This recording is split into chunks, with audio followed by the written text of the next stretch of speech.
जय हिंद दोस्तों हम आज एक ऐसे बिजनेस मॉडल के बारे में डिस्कस करेंगे जो पोर्टफोलियो वाला स्टॉक है। बिजनेस मॉडल का नाम है एशियन पेंट। जो मार्केट में लगातार गिरावट आ रही है, तो कौन से ऐसे स्टॉक को अपने को अक्यूमुलेट करना चाहिए या बाइंग अपॉर्चुनिटी देखनी, कौन से इंपॉर्टेंट लेवल है जहां से बाइंग अपॉर्चुनिटी बन सकती है, अपने पोर्टफोलियो में ऐड करने का समय कौन से लेवल है जहां से बाइंग अपॉर्चुनिटी कर सकते हैं। तो जानते हैं उसके एशियन पेंट के इंपॉर्टेंट लेवल के बारे में। अभी क्वार्टर 2 के रिजल्ट नहीं आए, उसके बारे में भी देखेंगे। उसके कौन चार्ट को समझने की कोशिश करेंगे कि 2-3 साल से कोई भी रिटर्न नहीं दिया है, तो कहां से एक बाइंग अपॉर्चुनिटी बन रही है, एक ट्रायंगल टाइप का पैटर्न बन रहा है, तो उसको समझने की कोशिश करते हैं। हिंदुस्तान यूनिलीवर में बेस्ट बाइंग अपॉर्चुनिटी के बारे में डिस्कस किया, एयरटेल शेयर में कितनी गिरावट आ सकती है उसके बारे में डिस्कस किया। इंपॉर्टेंट लेवल है। देखो दोस्तों, किसी भी पोर्टफोलियो में स्टॉक को बाय करते हैं तो सबसे इंपॉर्टेंट चीज होती है कि अपने को कौन से लेवल है जहां से बाइंग अपॉर्चुनिटी बनी। ऐसे कभी भी टॉप में बाइंग अपॉर्चुनिटी नहीं की जा सकती है। देखिए, सबसे पहले एशियन पेंट की बात की जाए तो एक कंसोलिडेट फेज चल रहा है इसका। अक्टूबर 21 लगभग 3 साल हो चुके हैं, कोई भी रिटर्न नहीं दिया। अब देखिए, किसी ने अगर इस स्टॉक को बाय कर लिया, इस चीज को आप समझने की कोशिश कीजिए कि 3 साल पहले किसी ने इस स्टॉक को बाय किया होगा इस लेवल पे, तो उसको कोई भी रिटर्न नहीं, नेगेटिव में वो सोचेगा एशियन पेंट के हो क्या गया।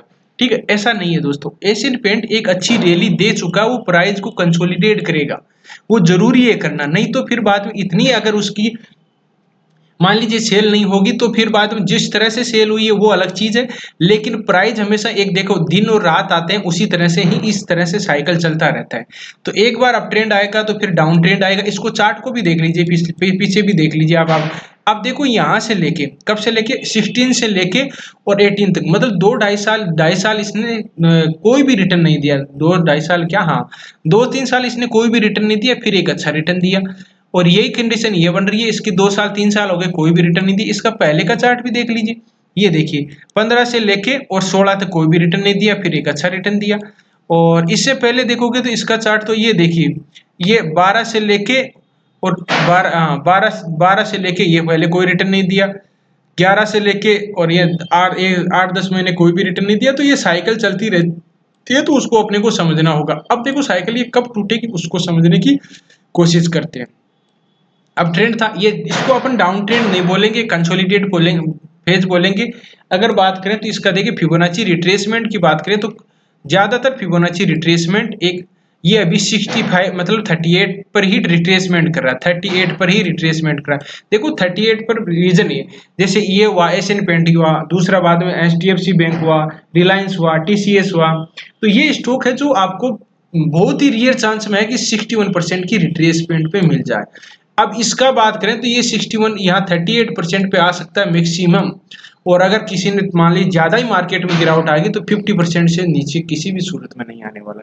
अगर किसी से अपने को ये चीजें लेवल देखना है कि 50% की रिट्रेसमेंट पर कहीं मिल जाता है, तो बहुत शानदार अपॉर्चुनिटी होगी ये, देख लीजिए आप यहाँ। लेकिन अगर टॉप में नहीं बाइंग करेंगे, हमने पहले डिस्कस किया था, जो साथी पहले से जुड़े हुए देखो, मे 24 में हमने डिस्कस किया था कि यहाँ से एक बाइंग अपॉर्चुनिटी बन सकती है।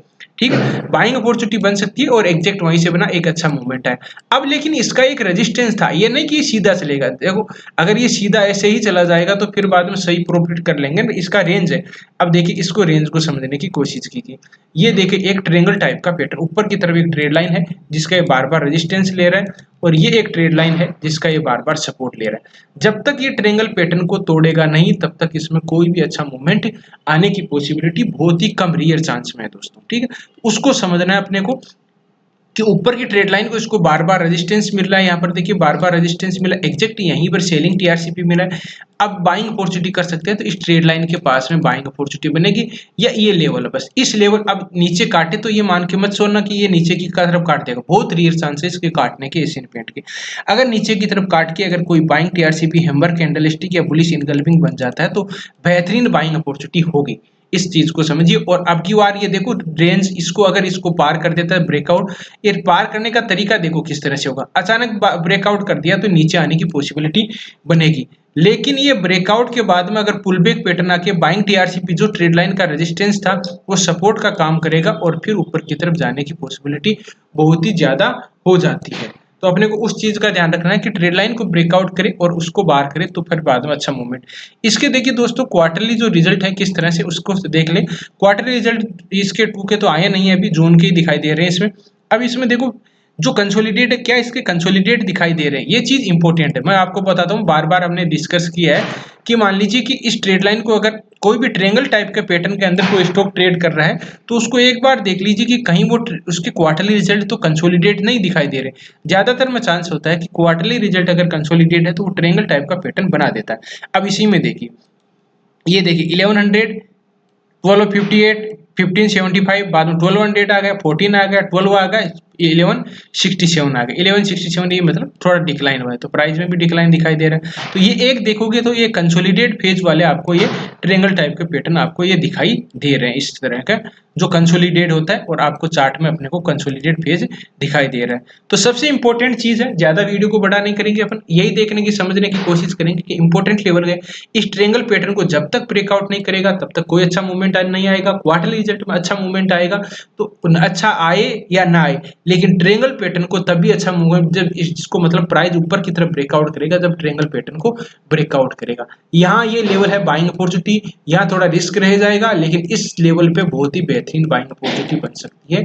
जो लेवल हमने डिस्कस किया, प्राइस कह सकते हो 27 से 2800 के लगभग है, जो बेहतरीन बाइंग अपॉर्चुनिटी मिलने के चांस बन सकते हैं।